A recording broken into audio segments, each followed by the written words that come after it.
Hey guys, Kylea Marshall here. Today we're talking about clicker training. Clicker training is one of those techniques that I see most often.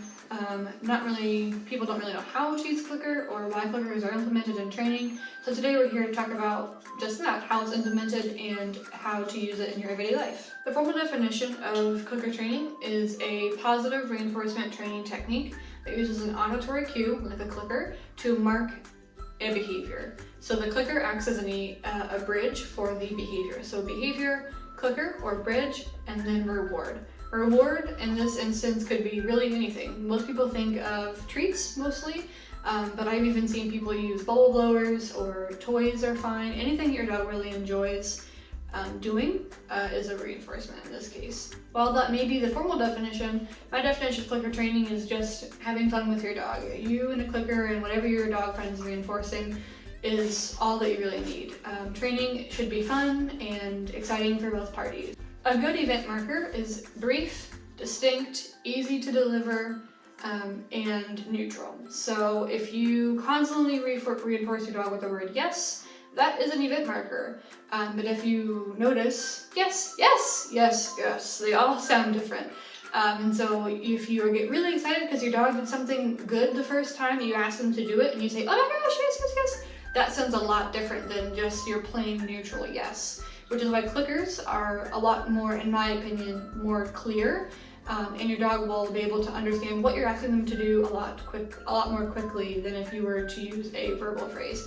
Verbal phrases, everyone uses them. I don't think there's anything wrong with that, but in my opinion, clickers are just easier to deliver for dogs and the human, and it's easier for your dog to understand what you're asking them to do. So now that we've talked about what a clicker is and how to use one, I'm going to show you what marking a behavior and what's called a free capturing looks like. Free capturing is just that. I'm going to watch my dog and I'm going to see if there's any behavior that my dog does that I like. I'm going to use my clicker, mark it, and then I'm going to reinforce with a treat. The free shaping is just that. You're going to see a behavior, you're going to mark the behavior, and then you're going to reinforce the behavior.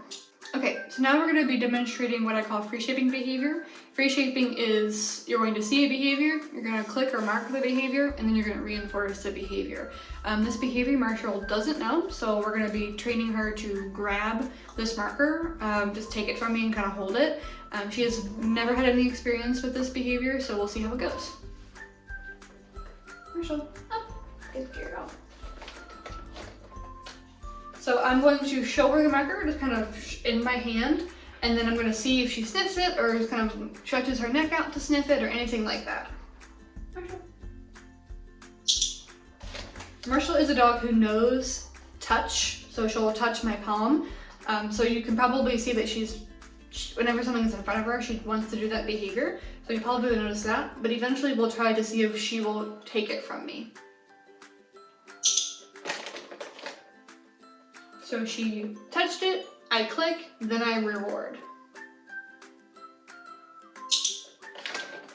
Using and holding it there just a little bit, seeing if she'll offer me up any more behaviors. Yes, good girl. So she opened her mouth just slightly. I'm not gonna force it into the back of her mouth. I'm just gonna reward only for her opening up her mouth.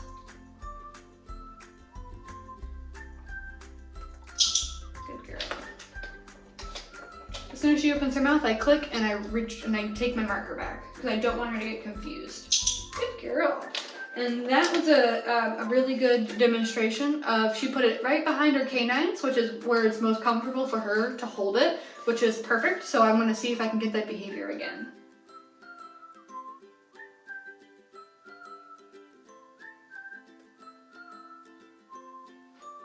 And if she doesn't do it, that's okay. You just take the marker back and wait. She's done the behavior once, but if I would do it again and she doesn't do it, I'm still going to click and treat that behavior because I don't want her to get confused or frustrated, because you want to keep the rate of reinforcement high, which means rate of how often I'm treating her for a behavior. Marshall, you don't want to participate anymore? Yes, good girl.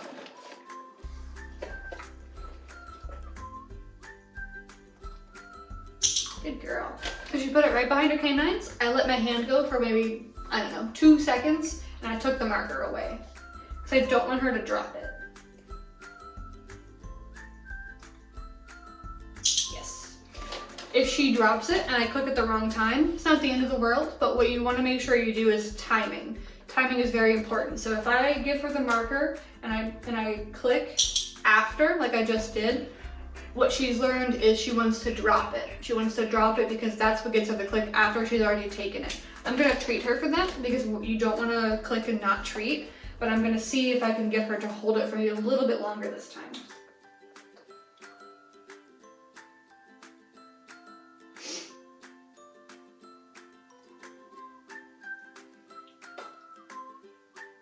If she doesn't want to, that's okay. We can just readjust because she's kind of sitting weird. Come here. Sit. Good girl. So I lured her into a different position and I'm going to ask her the behavior again. Take it. Good girl. So I clicked while she was holding it, then I took it away. If you notice, I said the word take it. Sometimes if that's the cue you want to use, you can go ahead and use the cue in the beginning when you're teaching a behavior. I don't always recommend it just because if you don't like the cue, you'll have to redo it. But otherwise, that's probably fine. Take it. Good girl. And so there, she dropped it, but I'm still gonna treat her for the attempt, okay? When you're doing training sessions like this, she's never done this before, I would keep it to maybe 5-7 minutes at the max. She's training for treats right now, but if your dog trains for kibble, I would recommend that. That way, if you want to do a longer session, you're still feeding your dog its own amount of calories, just work with it with breakfast or dinner. But yeah, let's see if she'll do it one more time for me. Take it. Good girl. Good job. And what I like to do when we're done with the training session, I have 4 or 5 treats here. I'm going to say all done, and I'm going to toss them on the ground. All done. I'm just kind of toss them. So that would be how I would free shape that behavior. If you wanted to train it to like her to take it off the ground, you could start lowering the grab and then eventually putting it on the ground and asking her to grab it that way. But yeah, that's what I would do for that behavior. Thanks so much for watching and catch you next time. Wait for that? Oh, good job. Good girl.